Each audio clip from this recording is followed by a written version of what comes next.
Dieu est bon, Dieu est merveilleux, il est digne d'être honoré, il est digne d'être loué. Alors j'ai 3 visions, normalement j'en ai 4, mais la première et les 3 autres visions, il n'y a pas de corrélation entre elles, il n'y a pas de relation entre elles. Alors je vais juste me limiter aux 3 dernières visions. Quand je dis la première, c'est celle du 1er août, 1er août 2025. Alors la vision d'hier, ce que le Seigneur m'a montré, je suis entrée dans un commissariat au Congo en esprit. Vous vous souvenez de la vidéo où j'ai dit qu'il y aurait une autre mort? Je me suis vue au Congo. Vous vous souvenez, vous savez, j'avais on appelle ça oversize, le pantalon et la veste oversize. Non, c'est le style, vous savez. Alors, j'ai vu des commentaires où il y en a qui se plaignaient que prophétesse Annie, tes vêtements sont trop larges. Non, c'est intentionnel. C'est le style. On appelle ça oversize. All right? So, je me souviens alors, comme je disais, au Congo, je suis entrée dans un commissariat et je suis sortie de là et je t'ai multiplié peut-être par 30, 40. Dieu est en train de parler. OK? Maintenant, je vais aussi partager la deuxième vision pour aller un peu plus vite. Alors, dans la deuxième vision que j'ai vue, je me suis vue avec les mêmes vêtements, quoi, oversize. Et je suis entrée dans un lieu, dans des toilettes publiques.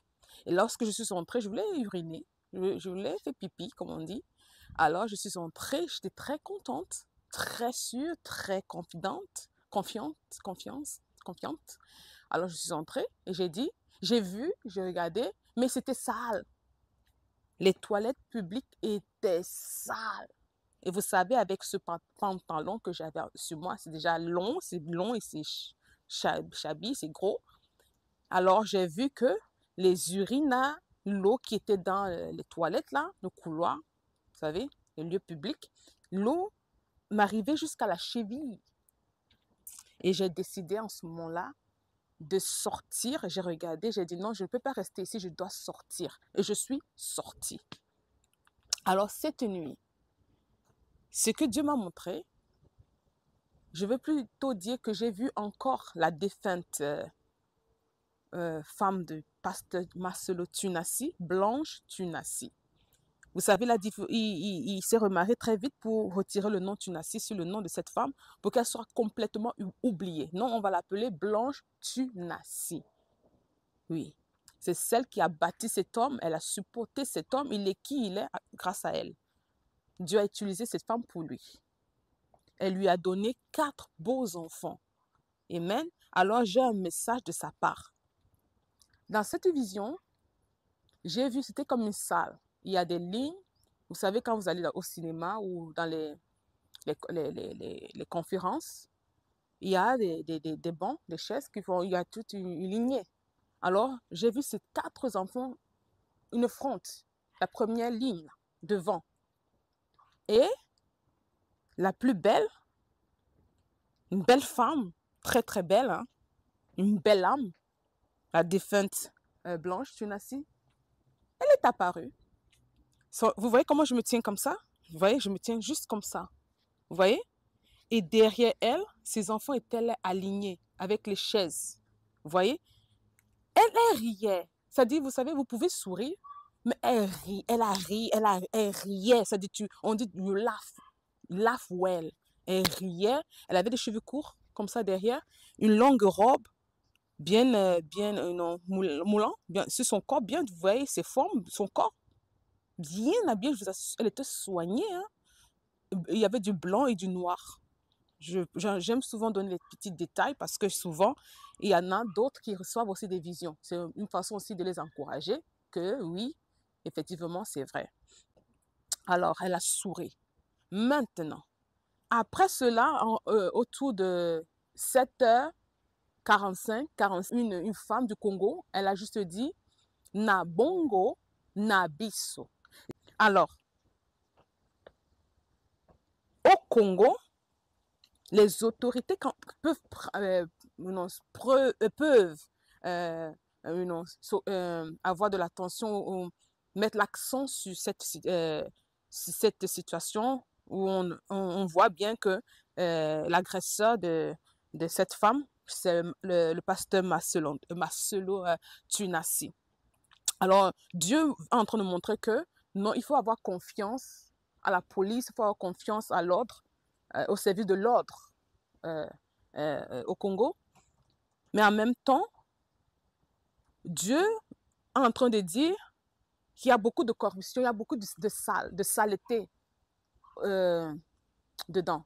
C'est-à-dire, pour avoir cette justice-là, il y a beaucoup de corruption en même temps. Il y a beaucoup de saleté.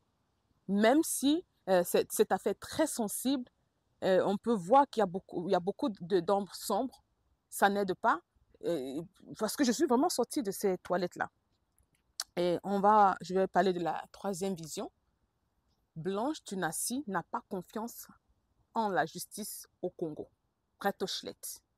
Ça veut dire carrément, elle n'a pas confiance à la justice et elle est en train de dire, elle sait déjà le outcome, elle sait ce qui va en venir de cette situation, de cette affaire. Elle est en train de dire que ses enfants seront seuls sans le papa.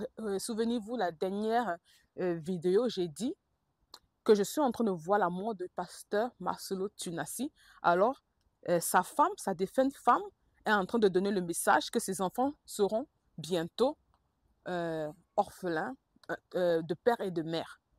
Et comme je l'ai dit au départ, elle se tenait comme ça, vous savez. Se tenir comme ça, c'est une protection. Elle veut dire qu'ils ne sont pas seuls. Même si, quand cela va arriver, moi, je vais prendre soin de mes enfants. Amen. Mais elle était très contente. Elle est très, très confidente. Je vous ai dit qu'elle aura sa justice. Elle n'a pas confiance à la justice au Congo. Je répète. Cette femme-là, hein, de l'autre côté, elle n'a pas confiance, mais elle est en train de donner un message aux gens qui sont touchés par cette affaire, qu'on appelle ça à l'église de Dieu. Comme je l'ai dit. Alors, elle n'a pas du tout confiance, et comme je l'ai dit dans la troisième vision, Blanche Tunasi est en train de vous dire, Blanche Tunasi est en train de nous dire que ses enfants seront bientôt orphelins. C'est-à-dire, elle est en train de soutenir ce que moi j'ai dit la dernière fois. Je vous assure, moi, je l'ai vu mourir. Il ne va pas mourir parce qu'il n'y aura même pas, il s'en fout, parce qu'il a des gens, ils ont des ministres, ils ont des commissaires, ils ont des policiers, ils ont tout ça. So, elle sait ce qu'il y a dedans. Elle sait déjà, mais elle est en train de nous donner des messages que non, ses enfants seront seuls. Maintenant, je vais juste dire que le Congo, en ce moment aussi, quand je dis Nabongo, Nabiso, quand je l'ai entendu, c'est que Dieu est en même temps en train de dire qu'il y a des bonnes âmes, il y a des bonnes volontés au Congo. Vous comprenez, c'est ce que Dieu veut dire. Dieu veut dire, je vois votre volonté de chercher, de rechercher la volonté, la justice, la vérité. Tout ça, c'est sincère. Mais Blanche Tunasi est en train de dire, c'est ce que vous allez faire, faites-le. Mais moi, je suis en train de vous dire, cet homme-là, lui, il va me rejoindre. Il va bientôt me rejoindre. Mais elle est en train de donner le message à ses enfants, je vais prendre soin de vous. I will watch over you. Elle sera là, même si elle est partie, vous voyez, j'ai un papillon blanc qui vient de passer. C'est Amen. Alors ça, c'est le message que j'ai. Et un autre message, vous voyez, il faut se préparer, hein, l'église de la compassion, vous voyez. C'est pourquoi ces gens ne veulent pas sortir. Dieu a déjà suspendu ce pasteur. Il est suspendu. C'est fini pour lui. C'est pourquoi la voiture n'avançait pas. La voiture était capote. La voiture était hors service. C'est fini pour lui. Vous comprenez? Alors, maintenant, on a des femmes voleuses de mari. Hein? Les femmes qui volent les maris, les hommes mariés qui ont déjà bâti avec leurs femmes. Les hommes qui étaient pauvres. Les hommes qui n'avaient rien. Alors, elles viennent s'asseoir, je les appelle les femmes voleuses. Je vous assure, de l'autre côté, la défunte, Maman Blanche, elle est comme une guerrière. Hein? Vous pleurez, arrêtez de pleurer. Moi, je l'ai vue cette nuit. Toute belle. Elle avait de l'assurance, une femme forte. Mon Dieu, cette femme me met au défi. Je me sens défiée. Elle m'a défiée le 1er août. Cette nuit encore, elle m'a défiée. Ayez la foi en Dieu. Il y aura une justice, mais elle, là, la justice qu'elle demande là, c'est que lui, là, il la rejoigne. Comme s'ils vont se voir face à face. This is a woman. Ça, c'est une femme. Oui. Elle veut ce qu'elle veut là, ce qu'elle veut là, c'est que lui la rejoigne. Elle est en train de donner le message, ne vous inquiétez pas, il va me rejoindre. Je vais vous ramener sur la vision du mois de juin 2024. Qu'est-ce que j'ai dit? Elle a dessiné sur son visage avec quoi? Un crayon de couleur verte. C'est quoi la couleur verte? Qu'est-ce qu'elle nous dit spirituellement? La couleur verte nous révèle l'espoir, c'est la couleur de l'espoir. Vous pouvez continuer à appeler pour la justice parce que la justice va servir de leçon pour d'autres faux hommes de Dieu. La justice doit venir pour qu'on sache qui a fait cela et cela va, vous savez, les autres hommes de Dieu auront un peu peur parce qu'ils n'ont pas la crainte de Dieu. Vous comprenez ce que je veux dire? Je répète, il y en a qui servent Dieu, ils ne connaissent même pas Dieu. Mais vous allez, ils vont prophétiser, ils auront une grande assemblée, mais ils ne connaissent même pas Dieu. Vous comprenez? Alors, cette affaire est très importante. C'est pourquoi cette femme du Congo, elle a dit, na bongo na biso. Le Congo doit vraiment exécuter la justice. Mais ce que moi j'ai vu dans la deuxième vision là, c'est sale. C'est sale. Pour espérer cette justice-là, oh, Maman Blanche n'a pas cette patience-là. Elle a besoin de confronter son bourreau, elle a besoin de confronter son agresseur. C'est ce qu'elle veut. Elle sait qu'elle va bientôt le rencontrer. Alors que Dieu vous bénisse, restez dans la foi et dans la joie. On vous aime.